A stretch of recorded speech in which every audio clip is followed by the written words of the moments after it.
Nous passons à la question des restructurations, licenciements et emplois. Alors, nous retrouvons Hervé Bertrand, vous êtes toujours avocat spécialisé en droit social. Virginie de Boucron est toujours responsable du service juridique de la Fédération. Et nous avons été rejoints par Daniel Leger, vous êtes délégué syndical de Nestlé France, donc dans la branche agroalimentaire. Les ordonnances Macron ont la réputation, j'ai bien dit la réputation, d'avoir simplifié et sécurisé les procédures de licenciement. Virginie de Boucron, cette question de sécurisation des licenciements recouvre quelle réalité ? Alors quand on dit sécurisation, je crois que c'est plutôt une sécurisation pour l'employeur, dans le sens où quand il va licencier un salarié, il aura un certain nombre de choses qui vont être plus sûres pour lui qu'aujourd'hui, notamment de savoir à combien il s'exposerait de devoir payer au salarié s'il avait une action en justice au prud'homme, avec un barème d'indemnité pour licenciement sans cause réelle et sérieuse qui a été mis en place. Sur le slide qui s'affiche, vous noterez que on voit l'indemnité minimale parce qu'il y a aussi un plancher qui a été mis en place et qui est donc assorti également il y a un plancher et il y a aussi un plafond. On a aussi des délais de contestation qui ont été réduits. Un salarié n'a plus qu'1 an pour contester un licenciement pour motif personnel. Avant, il avait 2 ans. Et un peu dans le même état d'esprit, on a des lettres types de licenciement. Et on va également avoir une notion un petit peu de droit à l'erreur, ou en tout cas certaines erreurs commises par l'employeur dans la procédure de licenciement qui vont pouvoir être rectifiées par la suite, après le licenciement. Vous parlez de certaines erreurs, vous pouvez nous donner quelques exemples ? Donc je crois que l'exemple le plus marquant, c'est l'histoire de la motivation de la lettre de licenciement. Dans le passé, on avait une règle d'or, c'était qu'une fois qu'on avait envoyé la lettre de licenciement, tout ce que l'employeur avait écrit, tous les motifs qui étaient précisés, le liaient l'employeur, c'est-à-dire qu'il ne pouvait pas revenir dessus. Maintenant, il a une possibilité de revenir sur ce qui a été, de préciser, c'est pas de revenir sur ce qui a été dit, mais de préciser les motifs de licenciement de la lettre jusqu'à 15 jours après l'envoi de la lettre. Et il y a une autre règle qui est assez curieuse. Donc, soit il le fait de sa propre initiative, parce qu'il a consulté son avocat entre-temps et il s'est rendu compte que ça ne tenait pas la route. Soit il le fait à la demande du salarié. Donc, le salarié a 15 jours pour demander des précisions, pour demander si le motif est contester la précision du motif. Et l'employeur répond ensuite dans les 15 jours pour dire si oui ou non il maintient, en tout cas s'il doit préciser ou pas les motifs. Et ce qui est assez étrange, c'est une première, c'est que si le salarié ne fait pas cette demande de précision, il ne pourra plus aller contester en justice sur la question de la précision du motif. Il pourra invoquer d'autres motifs, mais il ne pourra plus dire le motif était insuffisant ou en tout cas pas assez précis. Alors tournons-nous vers l'avocat. Hervé Bertrand, pensez-vous que cette possibilité de rectification sera utile aux entreprises et quelles sont les pistes pour les salariés de contestation ? Alors, utile, elle le sera nécessairement de leur point de vue. Ça évitera alors essentiellement aux petites entreprises qui ne disposent pas d'un service de ressources humaines, parce que la nécessité de motiver une lettre de licenciement, elle est quand même dans l'ordonnancement juridique français depuis 80, donc ça fait un moment qu'on sait qu'une lettre de licenciement doit être motivée. Par contre, pour les petites structures qui des fois agissaient un peu trop rapidement, ça va leur permettre évidemment de corriger potentiellement les erreurs qu'elles auraient pu faire. Alors le conseil à donner, il est très clair, il va y en avoir qu'un dans un premier temps, puisqu'on n'a pas de recul sur l'application de la loi, mais ça va être tout simplement pour le salarié qui a un doute sur la précision de sa lettre de licenciement, c'est tout simplement demander lui les précisions et on verra bien ce que l'employeur y apportera comme complément. Nous avons vu qu'il y aura plafonnement des indemnités de licenciement, mais est-ce qu'il y aura un moyen d'éviter ça ? Alors oui, il y a un moyen parce qu'il y a des exclusions légales déjà qui ont été prévues dans les ordonnances. Il y a 5 ou 6 cas où on exclut le barème que vous avez sous les yeux sur le slide derrière nous. C'est notamment tous les cas qui sont liés au licenciement nul, donc à la nullité du licenciement. Alors c'est pas forcément très parlant comme ça. En gros, c'est tous les licenciements prononcés pour des personnes qui sont protégées par un statut spécifique. Vous, par exemple, les représentants du personnel ne seront pas visés par le barème, mais également les femmes enceintes, les salariés qui sont victimes de harcèlement ou de discrimination, puisque ce sont des exclusions qui sont prévues par le code, des salariés qui dénoncent des faits graves dans l'entreprise, par exemple, ne sont pas visés non plus par le plafond d'indemnisation qu'il y a derrière moi. Ce barème est compatible avec les règles de droit international ? Alors non, ça va poser effectivement un problème. C'est des argumentaires qui sont déjà développés puisque la loi est applicable à tous les licenciements prononcés à compter du 24 septembre 2017. Il y a donc déjà tout un tas de contestations qui naissent, comme ce que vous avez peut-être pu connaître, si vous vous en souvenez, en 2005, sauf erreur de ma part, sur le CNE. Donc on utilise la convention de l'OIT, donc l'Organisation internationale du travail, qui avait pris des dispositions qui figurent dans ce qu'on appelle la Charte sociale européenne, où derrière, il y a l'obligation pour toute rupture d'être motivée. Or, et de permettre une indemnisation complète du préjudice. Donc, en utilisant ces éléments-là, on va essayer de venir dire que ces dispositions sont inconstitutionnelles. Si elles sont inconstitutionnelles du point de vue du non-respect du droit européen, on fera tomber les plafonds. Et si les conseils de prud'homme accordent le maximum? Alors, il est clair que si les conseils de prud'homme accordent le maximum, là, si vous prenez le tableau que vous avez sous les yeux, vous voyez que le maximum pour quelqu'un qui a 29 ans, plus de 29 ans d'ancienneté, c'est 20 mois de salaire. Là-dessus, il ne faut pas se mentir. Il y a d'ailleurs parmi vous un certain nombre de gens qui sont conseillers prud'homme.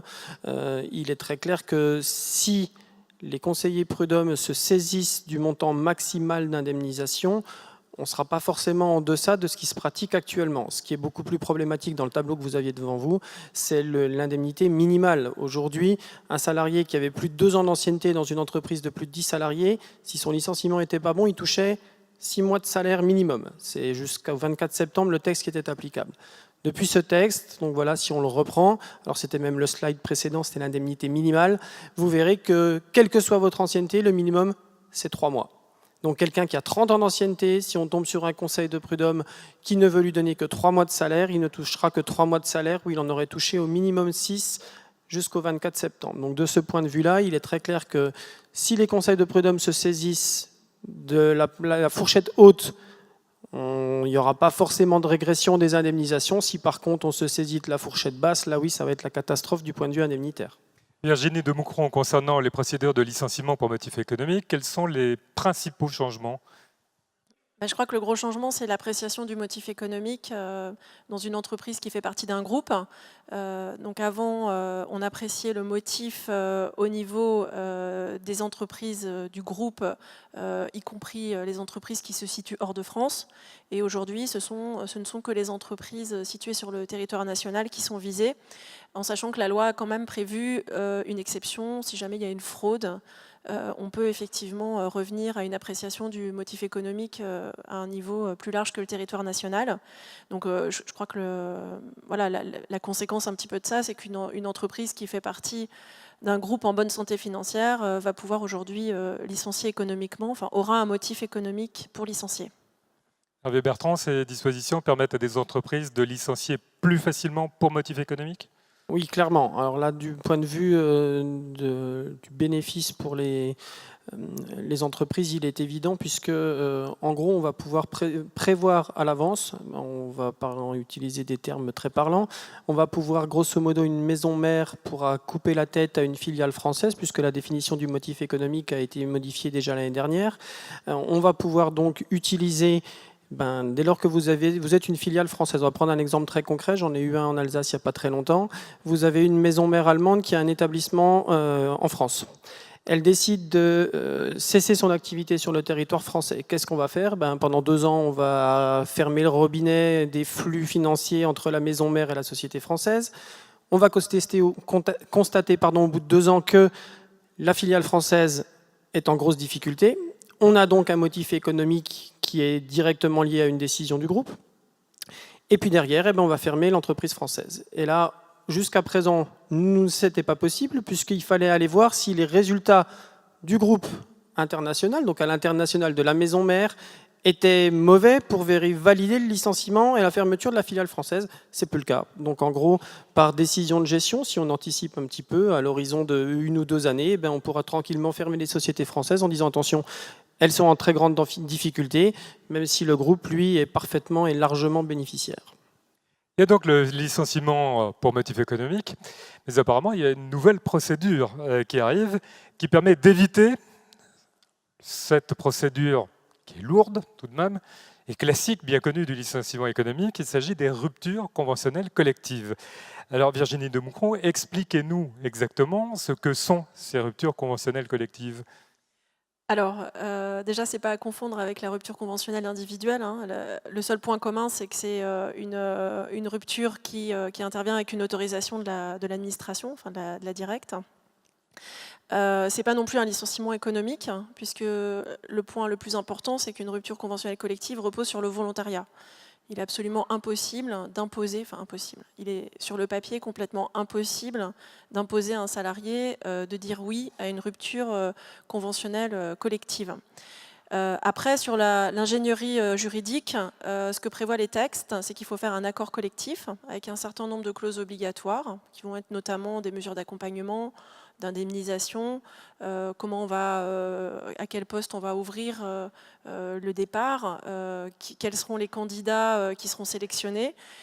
Et puis, une fois que cet accord sera mis en place, donc qui sera conclu, hein, on devra passer par un accord des salariés et par une validation de la directe. Donc il y a plusieurs points dans la procédure à respecter pour arriver à mettre en œuvre la rupture conventionnelle collective.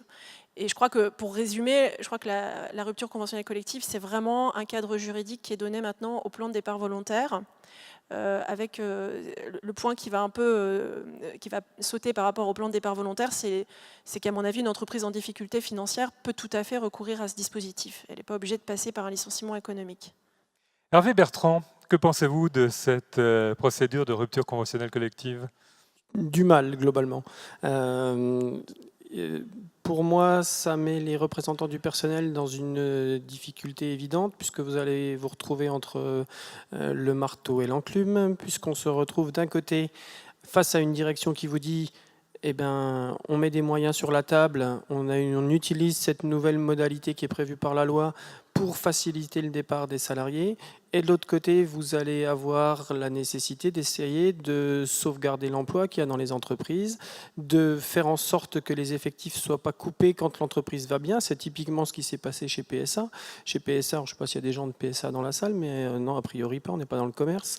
Mais en attendant, chez PSA, ce qui s'est passé, vous en avez tous entendu, les propositions d'indemnisation qui ont été faites étaient telles que les salariés pouvaient difficilement les refuser. Sauf qu'étaient prévus par PSA, évidemment, des plans d'accompagnement, comme ce que vous avez pu connaître dans les plans de sauvegarde de l'emploi. Je dirais jusqu'ici, tout va bien. La problématique chez PSA, c'est que c'est la première année que l'entreprise fait autant de bénéfices et que, par conséquent, il n'y a pas de véritable motif économique et que pourtant, on va faire sauter 1200 postes. Donc, effectivement, le principe de la rupture conventionnelle pose difficulté, y compris également parce qu'il fait sauter toutes les barrières qui existaient suite à un licenciement économique. Vous savez qu'en licenciement économique, après licenciement économique, l'entreprise n'a pas le droit de réembaucher pendant 6 mois des salariés en CDD ou des salariés en intérim pour ce qu'on appelle le surcroît temporaire d'activité, donc pour éviter les fluctuations. Et bien là, évidemment, on le pourra, puisque la rupture conventionnelle n'est pas bornée de la même manière que le licenciement économique. Alors après, on comprend aussi quand l'entreprise décide de licencier, on sait très bien qu'on n'arrive plus à bloquer le processus. Ça existait il y a quelques années, maintenant on ne peut plus, en tout cas en cours de route.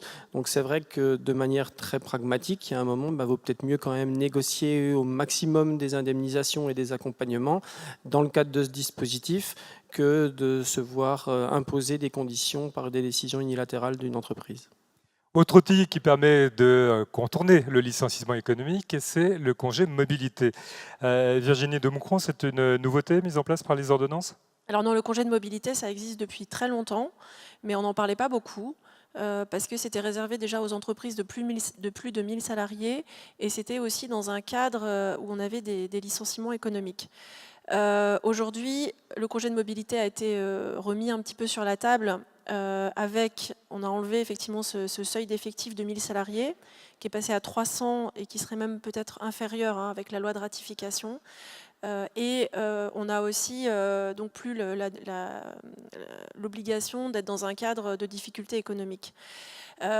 Donc ceci dit, donc le congé de mobilité, concrètement, c'est un mode de rupture qui n'est ni une démission ni un licenciement, qui permet en fait un départ de l'entreprise avec une indemnisation pendant une certaine durée du salarié, des mesures d'accompagnement pour un retour à l'emploi, une organisation d'éventuelles périodes de travail chez d'autres employeurs, et tout ce dispositif est négocié dans un accord collectif, notamment un accord GPEC.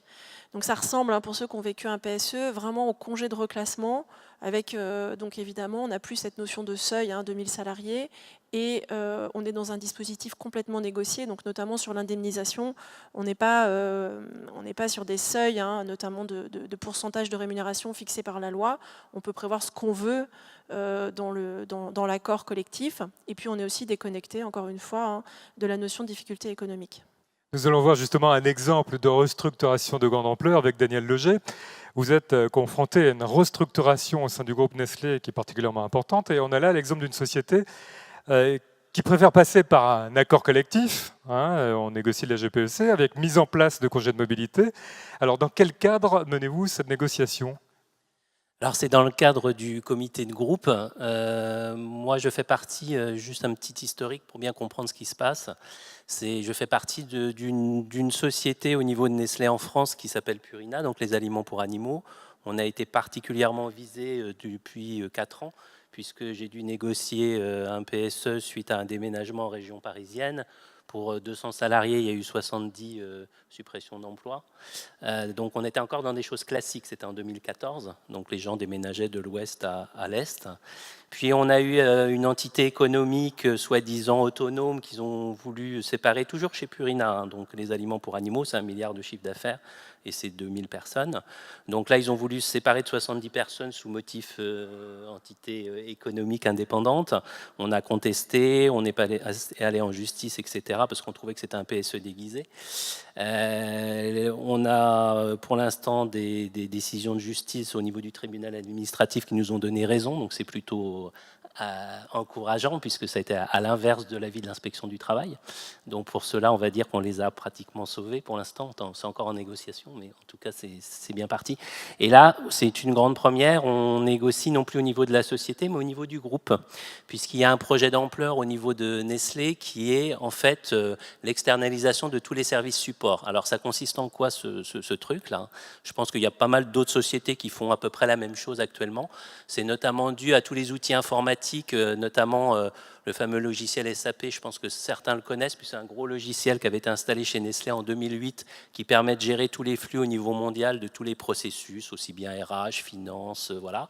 Donc c'est un super outil. Cet outil s'est développé et actuellement avec les avancées informatiques, on peut greffer d'autres logiciels très performants qui permettent effectivement d'avoir des performances en informatique beaucoup plus faciles. Et donc ils vont utiliser cet outil-là pour externaliser tout ce qui n'est pas spécifique à la France au niveau de tout le siège social et de toutes les usines où il y a encore des gens qui travaillent en RH notamment, en finance, en logistique. Donc ça se concrétise par quoi au niveau de Nestlé France ? C'est 400 suppressions d'emplois. Pour effectivement, on a 2500 personnes qui travaillent dans ces sièges administratifs parisiens et au niveau des usines dans certains services supports.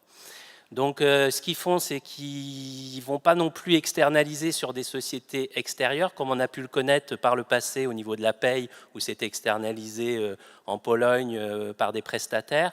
Là, c'est vraiment des entités Nestlé qui sont en train de monter partout dans le monde, qui restent Nestlé, et donc notamment pour tout ce qui est services partagés, donc c'est les petites saisies, ce qu'ils appellent, ça va se retrouver au Portugal. Bon, pour l'anecdote, on nous avait dit que le justificatif, c'était que le Portugal se trouvait au centre de l'Europe. Bon, c'est peut-être plus une problématique fiscale, mais bon, ça voilà. Et puis, il va y avoir des centres de recherche comme ça aussi partagés pour les RH, les ressources humaines, qui se retrouvent à Milan. Enfin bref, c'est dispersé dans toute l'Europe ou dans le monde. Et tout ce qui n'est pas spécifique à la France va être externalisé. Alors, je ne sais pas ce qui va rester... Je ne sais pas s'il va rester grand-chose en France à l'issue de ce processus, mais bon, en tout cas, c'est ce qu'ils ont la volonté de faire. Le petit problème, c'est qu'en France, on est le plus gros marché européen et c'est là où il y a le plus de salariés. Et bizarrement, on n'a pas été sélectionné pour avoir des centres de recherche ou d'excellence en France. Une fois qu'on a décrit le contexte, on s'est trouvé face effectivement à une volonté de la direction de Nestlé France de négocier au niveau du groupe et non pas de chaque entité. Exemple Purina, Waters pour l'eau, ou alors Nespresso pour le café, etc. Non, là, ils essayent effectivement de surfer un peu sur la vague de toutes ces ordonnances, puisqu'il y a quand même un certain flou juridique, on n'a pas toutes les jurisprudences encore malheureusement, et donc ils osent tout, j'ai envie de dire. Et ils essayent surtout d'obtenir un accord au niveau du comité de groupe qui leur éviterait effectivement de passer par des PSE et de justifier justifier un licenciement effectivement pour motif économique qu'ils n'ont absolument pas au regard des bénéfices qu'ils font. Donc on est parti sur cette négociation, on s'est demandé quel véhicule juridique on allait choisir, la direction aussi d'ailleurs, on a eu des discussions, donc c'était un peu cocasse parce que chacun cherchait un peu ses marques.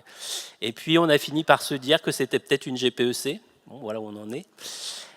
Donc on est parti sur cette négociation-là de GPEC. Bien sûr, nous, on a accepté de négocier au niveau du comité groupe avec certaines lignes rouges qui sont notamment zéro départ contraint et zéro mobilité géographique, puisque c'est un pur processus, on va dire, pour gagner encore plus de rentabilité, augmenter de 2 points la rentabilité au niveau du monde que ces suppressions d'emplois. Donc il n'était pas question que des gens qui ne souhaitent pas partir de Nestlé se retrouvent au chômage. Ça, c'était une de nos lignes rouges. Bref, on a négocié depuis septembre une douzaine de lignes rouges comme ça qui nous paraissaient importantes. Pour l'instant, les lignes rouges sont acceptées. On ne les a pas encore vues sur le papier, mais on va les étudier précisément. Et là, on rentre dans la deuxième phase de négociation avec des mesures plus concrètes qui vont notamment toucher au niveau du congé de mobilité ou de mesures d'âge, puisque chez Nestlé, on avait des mesures d'âge qui avaient été faites par le passé dans le cadre de PSE. Alors, c'est quoi les mesures d'âge? En fait, c'était des pré-retraites où les gens touchent une partie de leur salaire et restent à la maison. En gros, c'est ça. Ce qu'on avait connu par le passé, c'est que c'était à partir d'un âge que ces mesures se mettaient en place. Par exemple, c'était 55 ans. Là, Nestlé est en train de revoir sa copie et nous propose plutôt une durée par rapport à la retraite à taux plein. Et ils sont partis sur des notions de 3 ans. Donc, on voit qu'on n'est plus du tout dans les mêmes rapports. Nous, ce qu'on va essayer d'obtenir, c'est qu'effectivement, ces mesures d'âge soient beaucoup plus pertinentes, puisque c'est ce qui va permettre de sauver de l'emploi certaines personnes qui vont perdre leur travail du fait de l'externalisation de toutes ces fonctions à l'extérieur de la France. Donc, on a pensé mixer les mesures d'âge avec une durée, parce que la problématique, c'est qu'effectivement, pour les gens qui sont maîtrises ou cadres, ils ont des carrières longues. Et avant d'arriver à la retraite à taux plein, 3 ans, des fois, c'est pas forcément du 62 ans. Donc, on va essayer de proposer ça. C'est une proposition de la CFTC. On a aussi, au niveau du congé de mobilité dont parlait Virginie, on va essayer aussi de soit monétariser ce congé de mobilité, ou alors, a fortiori, à l'inverse, pour les gens qui auraient des études longues à reprendre, pouvoir éventuellement transférer l'extra-légal qu'on pourrait être amené à négocier en temps et non pas en argent. Tout ça pour permettre à des populations différentes de pouvoir s'y retrouver, soit dans ces mesures d'âge, soit dans ces congés de mobilité. Les congés de mobilité, c'est plus pour les jeunes, et les mesures d'âge, bien sûr, pour les anciens. Donc on essaye d'englober un petit peu toutes les populations qui vont être confrontées à ces pertes d'emploi. Juste une petite image, pour le service ressources humaines, c'est 40% des emplois qui sautent en France quand même. Donc c'est 130 personnes sur 300, c'est énorme. Vous avez donc fixé des lignes rouges et vous présentez des propositions. Tout à fait. Donc là, on en est à... Alors, il y a un chantage, effectivement, puisque on a commencé à négocier depuis septembre. Ça a été l'avantage d'accepter cette négociation au niveau du comité de groupe, c'est qu'on n'a pas été encadré par les délais. Puisqu'on a ce fameux, on n'en a pas parlé, mais ce fameux problème de délai est terrible. On l'avait connu, nous, pour les accessoires. Ils nous ont mis un délai soi-disant. Alors, c'était pas un PSE puisque c'était une vente d'une session, mais ils n'étaient pas très à l'aise, donc on avait quand même décidé d'avoir des délais. Ils nous les avaient mis, bien sûr, au début juillet. Début juillet, vous savez que juillet-août, on fait rien, et qu'en septembre, après, on n'a plus qu'un mois pour négocier. Donc ça, c'est du gros classique. Bon, nous, on n'a pas perdu notre temps en août. On a monté des sections syndicales sur cette petite entité, et donc ça les a bien embêtés parce qu'ils se sont retrouvés avec des salariés protégés. C'est ce qui nous a permis de gagner au tribunal administratif. Tout ça pour dire que chaque projet est particulier. Il faut trouver des nouvelles pistes, des nouvelles solutions. Et on a vraiment tout à inventer avec ce nouveau syndicalisme, on va dire, du parent pauvre maintenant de la loi, ou en tout cas du légal. Voilà ce que j'avais à dire. Hervé Bertrand, avant de passer aux questions SMS et questions de la salle, peut-être un commentaire? Alors, oui, un commentaire. Globalement, ces dispositions qui concernent le licenciement économique, c'est peut-être celles qui dans les ordonnances sont le plus visibles comme étant attentatoires aux situations des salariés. Je crois qu'il faut quand même bien se rendre compte que là, on a modifié des dispositions qui existaient sur le licenciement économique depuis 1992. On n'a pas parlé du reclassement, mais depuis 1992, on appliquait les mêmes méthodes et les mêmes jurisprudences, et tout ça vient de voler en éclats. Ce qu'on vient de vous présenter sur les barèmes, ça fait des années que d'autres gouvernements avaient essayé, que ça restait facultatif. Là, on vient de passer en force pour que ça devienne obligatoire. Il est très clair qu'à un moment, je reprends ce qui vient de vous être dit en dernier lieu, on a tout à inventer et il va falloir creuser derrière chaque virgule des décrets qui viennent de tomber et des dispositions légales pour essayer de voir comment on peut les contourner. Parce que sinon, évidemment, on va commencer à régresser, les indemnisations seront moins importantes. Alors c'est pareil, on n'a pas évoqué tout à l'heure parce qu'on n'a pas le temps matériellement de tout regarder en détail, mais pour tous les gens qui ont très peu d'ancienneté dans les entreprises, il n'y a plus aucun intérêt à saisir une juridiction. Dans le meilleur des cas, vous allez gagner un mois et demi de salaire pour faire 1 an de prud'homme et 1 an et demi de cour d'appel. Ça n'a pas de sens pour des gens qui ont des rémunérations qui malheureusement ne sont pas très élevées. On ne fait pas un procès pour 2 000 € en jeu et qui va durer pendant 3 ans. Ça, vraiment, c'est pas... Donc de cette manière-là, on a limité le contentieux, on a évidemment facilité la tâche des employeurs sur tout ce qui est licenciement économique, et évidemment on complexifie votre tâche à vous, puisque derrière il reste de moins en moins de points sur lesquels on peut s'engager pour essayer de gratter un petit peu des avantages par rapport aux situations que vous connaissez actuellement. Bien, nous allons faire la lumière dans la salle. Je remercie la régie. Et si vous avez des questions, n'hésitez pas à lever la main. Nous allons voir aussi si nous avons des questions par SMS qui ont été posées. Je vous rappelle le numéro 06 30 35 83 24. Avez-vous déjà dans la salle une question? Oui, monsieur là-bas. Donc le micro va vous arriver dans quelques instants et nous pourrons écouter votre question, votre commentaire ou votre témoignage. La parole étant naturellement libre, vous pouvez intervenir comme vous le souhaitez. Alors, quelques instants, le temps que le micro vous arrive et nous vous écoutons. Oui, rebonjour. Donc, je me représente Christophe Detex de la société Computa Center. Aujourd'hui, nous le voyons bien au sein de notre société, notre direction cherche à faire partir les salariés qui n'ont pas de valeur ajoutée par tous les moyens possibles, sans recourir ni à un PDV ni à un PSE. Demain, ça sera encore plus facile dû à la limitation des indemnités prud'homales, comme nous venons de le voir. Est-ce que effectivement, avec la possibilité qui nous est offerte de négocier une rupture conventionnelle collective, ça serait pas un moyen justement de sécuriser en fait ces départs et d'augmenter les conditions et les rendre un peu plus favorables justement pour un petit peu protéger ses salariés, en fait, qui de toute manière seront renvoyés d'une manière ou d'une autre. Ouais, je peux peut-être répondre là-dessus parce qu'on s'est pas mal posé ces questions. Alors malheureusement, Félicien ne peut pas témoigner, mais il est en train de négocier un accord de rupture conventionnelle collective. Et je crois que, effectivement, d'un côté, il y a quand même des salariés qui sont motivés pour entrer dans ce dispositif, parce qu'ils sont tentés d'aller tenter leur chance ailleurs. D'un autre côté, il y a des gens qui n'ont pas envie de partir. Et je crois que la rupture conventionnelle collective, sur le papier en tout cas, elle permet de répondre à ces deux personnes, ces deux groupes de personnes. Par contre, pour le deuxième groupe de personnes, on a énormément d'inquiétudes sur le fait de se dire, mais si les gens refusent la rupture conventionnelle collective, qu'est-ce qui va se passer? Parce qu'on sait qu'on fait ça sur des emplois sensibles, enfin en tout cas dans la rupture qu'on est en train de négocier, ce sont des emplois sensibles. Donc à terme, soit c'est des gens qui vont être licenciés, soit on va essayer de les faire partir.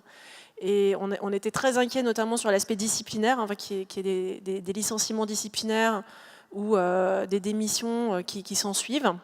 Et donc on est en train de négocier, je ne dis pas qu'on va y arriver, mais on a l'idée un petit peu de négocier dans la commission de suivi, de mettre en place une commission de suivi à qui, pendant 1 an après la mise en œuvre de ce dispositif, on va donner tous les chiffres, les départs, pour quel motif, et on va un petit peu analyser à l'aune de ces chiffres si s'il n'y a pas eu finalement un dérapage sur les licenciements après la rupture conventionnelle collective. Si vous permettez, moi, juste une toute petite observation sur ce sujet-là, parce qu'on va avoir aussi, je dirais, les mauvais côtés de cette rupture conventionnelle collective qui risquent de poser problème. Ça va être typiquement le cas où l'entreprise veut se séparer, prenons des chiffres au hasard, de 150 personnes, et que vous avez 200 personnes qui sont intéressées par le départ. Il y aura des choix, des critères qui s'appliqueront, ce n'est pas tellement le problème, mais comment va-t-on gérer en interne les 50 personnes qui voulaient partir et qui ne sont pas partis? Clairement, en termes de motivation, ça va être dévastateur. Vous allez avoir donc des gens qui vont être entre guillemets retenus contre leur gré, qui auraient bien voulu quitter l'entreprise parce que celle-ci ne va pas comme ils l'entendraient, parce que leur évolution de carrière est bouchée. Et on va se retrouver avec des situations qui seront nées du choix même de ce mode de rupture. Alors, ça existait déjà pour les plans de départ volontaires, mais on n'avait pas de cadre. Maintenant, on sait qu'on a un cadre qui est la rupture conventionnelle collective. On verra comment elle sera utilisée à l'avenir. Nous avons une question SMS. Avec l'accord de performance collective, est-ce que l'employeur peut modifier mon salaire comme il veut et jusqu'où? Alors si c'est possible, je crois que ce serait bien qu'on réponde à cette question à la prochaine table ronde, puisqu'on va parler un tout petit peu de ces accords de performance collective. Eh bien, nous la gardons pour la prochaine table ronde. Y a-t-il une autre question dans la salle? Ou une demande de précision sur ce qui vous a été présenté? Pas d'autres questions sur ce sujet en tout cas. Pas d'autres questions SMS. Eh bien, merci à Daniel Loger pour son témoignage. Merci Hervé Bertrand. Je vous invite à rejoindre la salle. Virginie, vous restez. Nous allons passer à la table ronde suivante.